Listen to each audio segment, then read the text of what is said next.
What now? She seems so busy. Master said there's no rush, but I know that he's been busy working on something at Pardis DI, so he hasn't returned to Gandharvaville for several days now. I feel for Madame Faruzan, but I still want to ask her to come with us. But if I get her in trouble with the academia, then she won't have the time to help Master. What should I do? Oh, this is such a headache. Yeah, that would be the best for them both. I'll check with Master later and see if there's anything I can help him with. But I'm sure he'll say, the best thing you can do now is study hard, so I don't have to give you remedial lessons. Huh? Oh yes! This way she can get her problem sorted out quickly, and then she can go see Master. So if I also stay and help... that still sounds kinda scary. Okay then. I'm counting on you.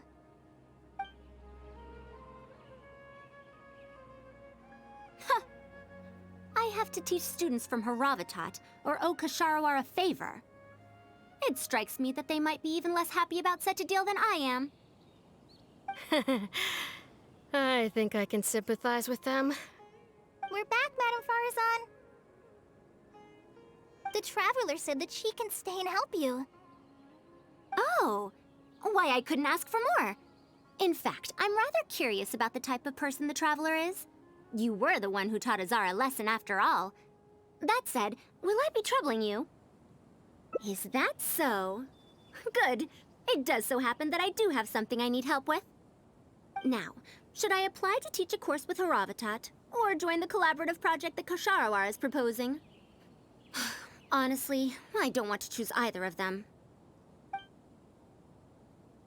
You might have heard of it before.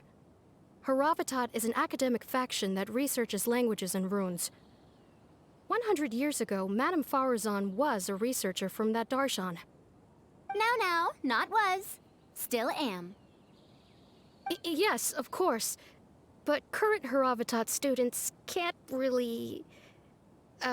understand her direction of research. So even if she opened a course, chances are that no one would attend. In summary, I mean to interpret the configurations and solutions of ruin mechanisms via the deciphering of on-site stone carvings and unearthed documents. It'll include research into general documents dealing with such ancient machines. The research method is supported by Haravatat, yes, but the content deals heavily with both ruins and mechanisms.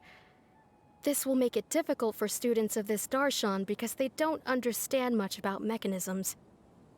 Also, there are fewer and fewer unexplored ruins left nowadays, and Ksharawar researchers have been developing their own theories on mechanisms. As such, they don't need to rely on ancient documents. They're far too complacent.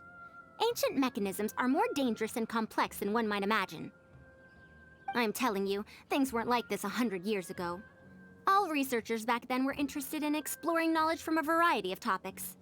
They also gave more respect to unknown mechanisms.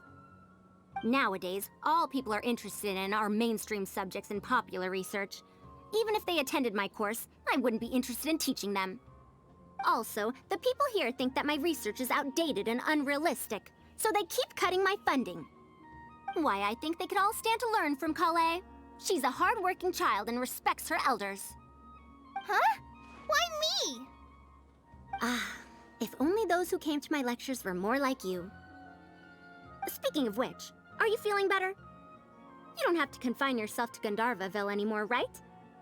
I just remembered that I have a lot of studying to do. I need to head back and find Master.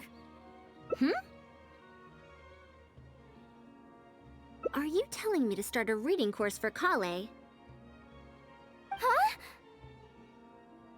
Wait. Although Tainari has academic dealings with the academia, he isn't considered part of it. This means that Kale isn't technically a student. No, she's right. The old academia became consumed by their arrogance precisely because they ignored the public.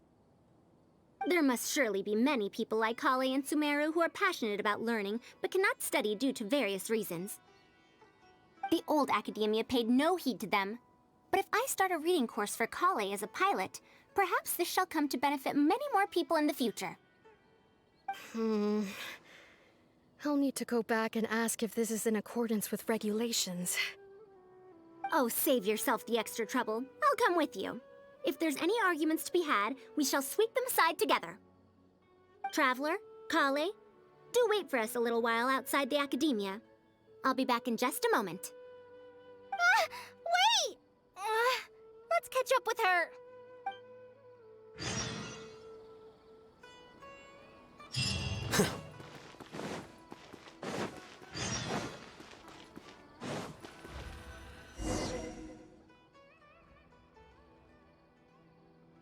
I can't believe she rushed right in after we arrived. She's really headstrong. Oh, how did things turn out like this? No, not really. Madame Faruzan is a brilliant scholar. Even Master thinks so. If she's really going to teach me how to read, it'll definitely be much better than me bashing my head against the wall. It's just that she can get a bit too passionate sometimes. I don't know how to handle that. Maybe it's because she wants to take me in as a student? It's just like that researcher said. The academia has completely changed during the 100 years that Faruzan was gone. I don't really get it, but it does seem like Haravatat's students aren't optimistic about the prospects of doing research with her. Students who are interested in mechanisms and applications of the elements generally enroll in Kasharawar and Spontamod. Madame Faruzan also refuses to accept random students just to make up numbers. She still hasn't found a student she likes, even after all this time back. But she seems to like my attitude toward learning, so she often asks me if I'm willing to become her student. It's because I'm a slow learner that I have no choice but to stay up late and study. Whenever she compliments me, I feel really guilty. It's not that. Madame Faruzan respects my choices. She hasn't been trying to persuade me, especially since she knows I need to rest and recuperate. She sometimes brings food to Gandharvaville for me, and each time she says that Master can't find out. Now that you mention it, it does feel a bit like that. Do I really look that young? Kale, Traveler, thank you for waiting. The issue has been resolved. I argued with the higher-ups and convinced them of the practicality and necessity of educating the general public. If I'm not mistaken, they're the students of my classmates' students. They're a lot less forceful than their predecessors, though. I'd say they caved rather quickly. Amazing. It's just that we need to fill in every single page of the application. It's been a century, but the academia is as picky as ever. Let's see now. What do we need to fill in? Course name, learning objectives, teaching methods, course materials. I suppose we can fill in the course name last. That's a bit too general, I'd say. After all, this class's target audience isn't toddlers or children, but rather people who already know the basics of reading.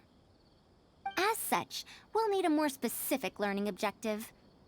How about proficiency in reading and writing? That's true. If we use children's teaching materials, we'll only end up wasting a lot of time on things that students would already know. And you have your job as a forest ranger, Kale. People who attend this course in the future are also likely to have life commitments. We need more effective teaching methods. Master always tells me that practice is the best way to learn.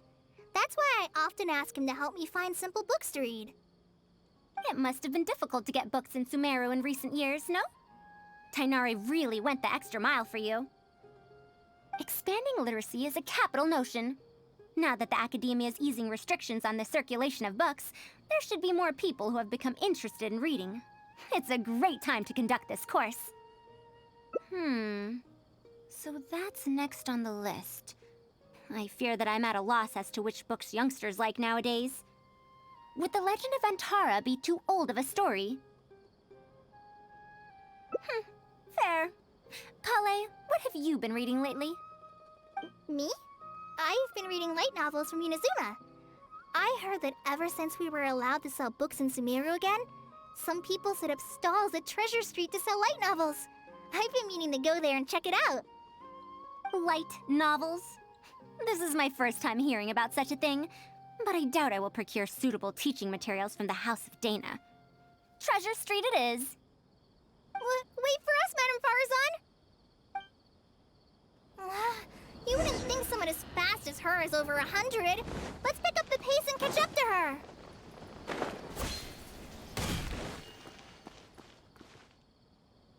What a long and mildly ungrammatical title. And why is the cover so colorful?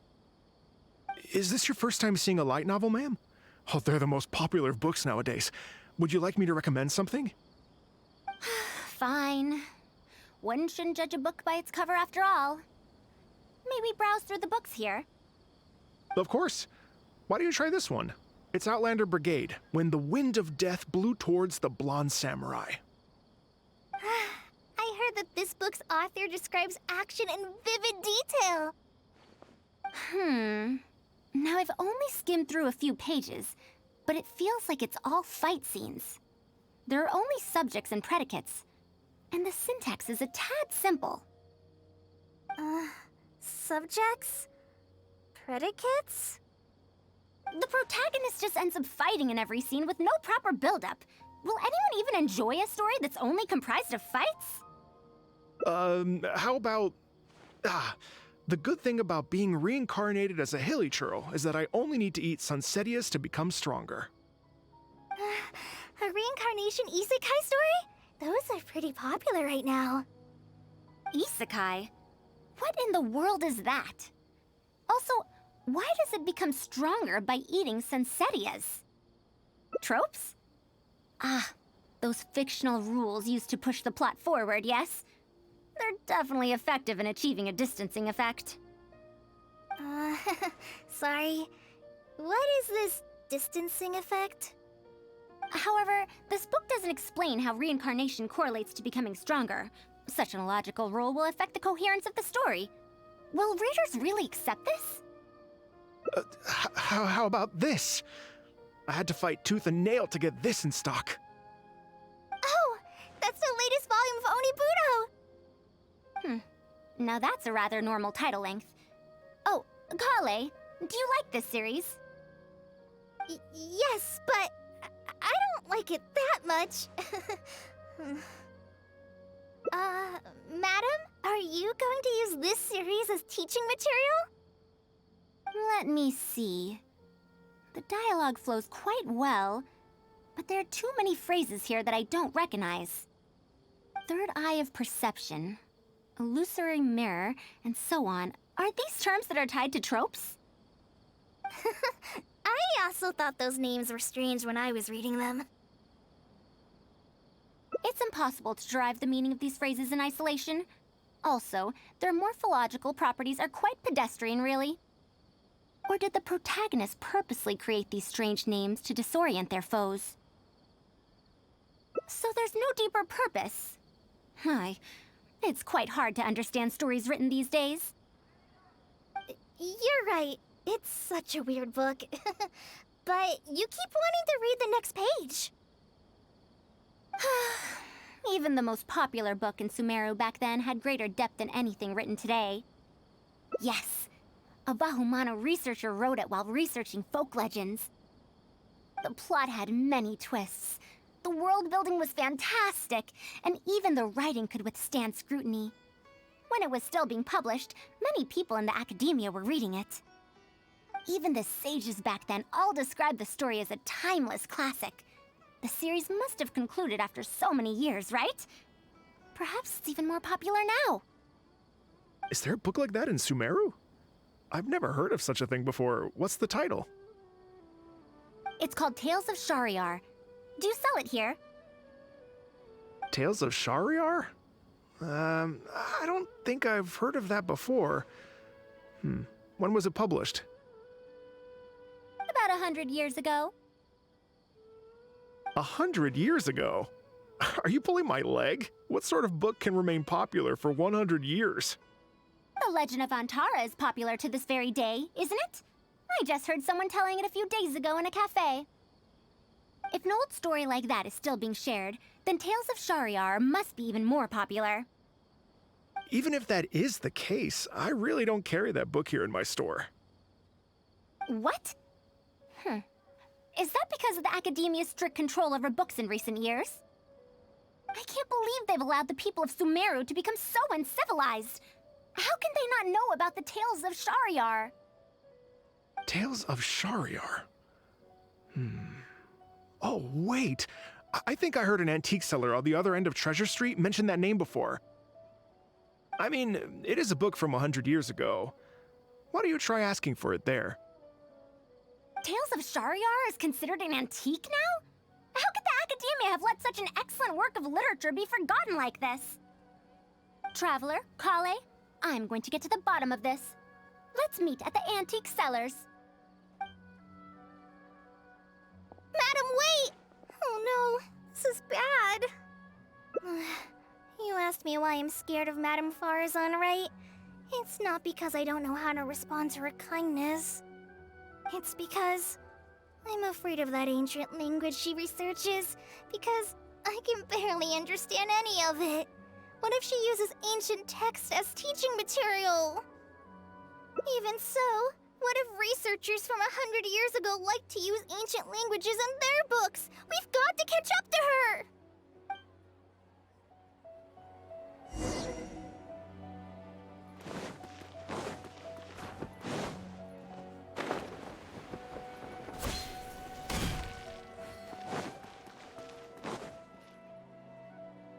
Found it! The 5th volume of Tales of Shariar! Wow, you actually found it! I never thought this book would ever get sold. All right, that's our teaching material secured. We also now know what to call this course. Analysis of Classical Texts. After all, this book is definitely worthy of being called a classic. Can I take a look? Luckily the language being used here isn't ancient at all. I can recognize a few words here and there. Huh? But why aren't there pictures in this book? As long as the writing is good, readers won't need any illustrations to imagine the scenes. Worry not, I shall thoroughly explain the difficult sections. You'll like this book, I know it. After all this time, I wonder if Aaliyah and Aziz ended up together. And who obtained the desert gem in the end? Sir, do you have the subsequent volumes of this series? I don't think so. Is that so? And here I thought I could finally read the ending. Never mind, I'll keep searching for the later volumes myself. If I'm to use it as a teaching material, it's better to start earlier in the series. Where are the first 4 volumes? Why aren't they all together? I don't have those either. Actually, this is the only volume I have. Is this series really that popular? No. It's not popular at all. Rather, there's absolutely no demand for it. No demand? Impossible! Back then, I'd come across at least 3 groups of people talking about it during a single stroll at the Academia. Seriously? No one told me that this book was anything special when I first got it. Where did you get this from? Can you still contact the seller? I'm afraid not. This book was sold together with a whole bunch of antique furniture. I didn't even notice it initially. Otherwise, the Matra would have come knocking. Wait, is this book actually worth a lot? It can't be, right? That's impossible. No matter how strict the Academia was, there's no way Tales of Shariar could have fallen into such a state. I do remember a passerby skimming through the book a few days ago. However, he simply sighed and left. He sighed? Why would he react like that? Given the quality of Tales of Shariar, he should have been entranced after a single glance. I'm sorry. Traveler, Kale, please give me a moment. I'd like to look through this book first. Why is there another misunderstanding between Ali and Aziz? Also, why is there no mention of the Desert Gem at all? And a new character is introduced with no foreshadowing at all? Also, what are all these new names and terms? Is this really the Tales of Shahryar I know?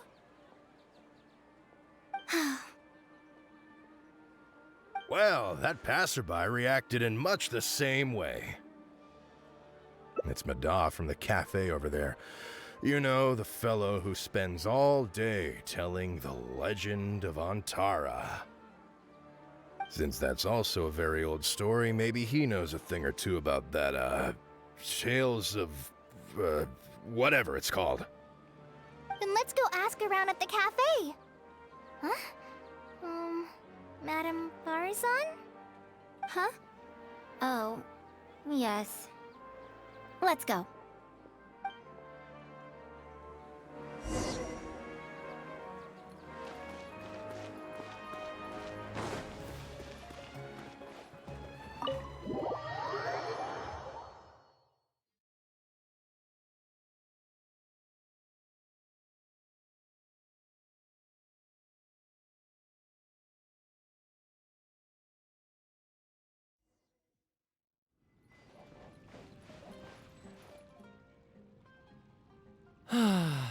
Another day, another empty room.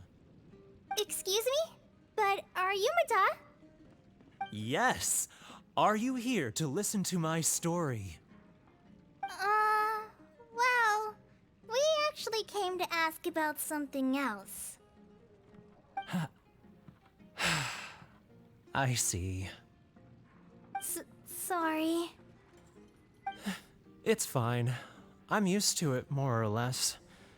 So, how can this terribly unpopular storyteller help you? Do you know about Tales of Shahryar? Huh? Tales of Shahryar? Why, I can barely remember the last time anyone talked about it. My master always talked about how incredibly popular that book used to be. However, I tried reciting a few chapters of it at the cafe, and I found that it's even less popular than the Legend of Antara. Your master? Yes, the one who taught me how to be a storyteller. He said that Tales of Shahryar was written by his master's master's master. He also said that this great-great-grandmaster was an academia researcher, and that even the sages liked the series. He wrote 4 volumes back then, and the reviews just got better and better. You couldn't find a single person in Sumeru who hadn't read his books. And then? What happened next?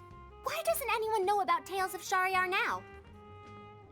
Oh, it's hard to tell when it comes to trends. One day everyone likes stories like that, and the next day their tastes change completely. Instead of writing a proper ending, this great-great-grandmaster kept trying to extend the story. To tap into popular trends, he added a lot of tropes. Then, starting from the 5th volume, the reviews started to go downhill. How could that be? Then what happened to Tales of Shahryar in the end? In the end, there's no ending. The great-great-grandmaster tried to write a few more volumes, following whatever trends were popular at the time, but the trends kept changing right as he published his books. He got so infuriated that he stopped writing altogether and focused on his research instead. What? So there's no ending? The readers didn't care? By that time, only a very small number of people were reading Tales of Shahryar. Anyway, my master probably exaggerated. How could a work possibly have been that popular? The only tangible thing my great-great-grandmaster left is the original draft of Legend of Antara. He also left behind many theses from his research phase. When my master talked about Legend of Antara, he'd even quote from those theses. My master is a much better storyteller than me. Even when we're telling the same story about Antara, he's always able to draw in a huge crowd. But even he won't recite Tales of Shahryar due to its ever-changing writing style and its lack of an ending. So, Antara's story is the one that lasted through the years. Well, not even sages can definitively ascertain the quality of something like a story. In the end, only time can separate the classics from the fads. Only time? Madame Faruzan?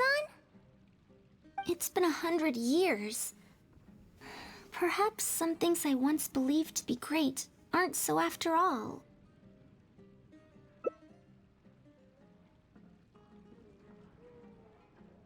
Yeah! Master helped me find a lot of famous books at first. But in the end, I realized that I couldn't get into them. No matter how good those stories are, I can't improve my skills if I can't bring myself to read them in the first place. I think the best books for me are the ones I like. Huh. Indeed. That is true. Readers' interest in trends of a time are not things that are so easily predicted. What was popular 100 years ago could be completely forgotten in modern times, and yet 100 years, as far as history is concerned, is but a blink of an eye. If Tales of Shahryar hadn't chased after trends and instead stuck to its original style from start to finish, it might have stood some chance of gaining renewed popularity. No, even if that didn't happen, at least it would be a work that was true to itself. Huh? Our conversation just got a lot more serious. I don't really get what you're talking about, but it does sound sensible. Looks like I also have to hang in there and tell Antara's story well. How unseemly. I almost got carried away because of a single book. Well then, we should get back to the matter of our teaching material. It looks like we can't use Tales of Shahryar now. No, it's much too old. Oh. Kale, you found a book that you liked at the bookstall, yes? Yes, but I don't really... Then we'll use that book as our teaching material. Now that I think about it, using a book that you like is the most suitable choice for teaching you how to read. As for the academia, as long as we come up with an appropriate course name, we should be able to get away with this. My, it sounds like you've dealt with the academia before. Let's go with that. Now then, let's return to the book vendor in a bit and buy the latest volume of this Onibudo for Kale. Ah, but if I wish to use it as teaching material, I have to read it first. Huh? Speaking of which, other than third eye of perception and illusory mirror, I also espy some unfamiliar phrases from the reader's messages at the back of the book. Such things as, even if it reminds me of my dark history, I still can't help but be drawn in by the story. And the author has written all the things that I only dare whisper into a tree hollow. Why do people use dark history to refer to awkward or embarrassing memories? Is this some slang that was invented in the last century? If one of our learning objectives was researching linguistic changes over the past 100 years, it might make it easier to get these books approved as teaching material. Oh, I can tell you what that's all about. Apparently, in their youth, some people used to imagine themselves as someone burdened by fate, fighting against the world, etc. But as they grew older, they started to become embarrassed by such memories. Some would write those fantasies into novels, while others would entrust such tales to tree hollows. Mata? You know, I suddenly have the urge to hear a story about Antara. Huh? Why so suddenly? I knew it. There will always be people who love the golden oldies. Now, let me tell you all about the ancient hero, Antara.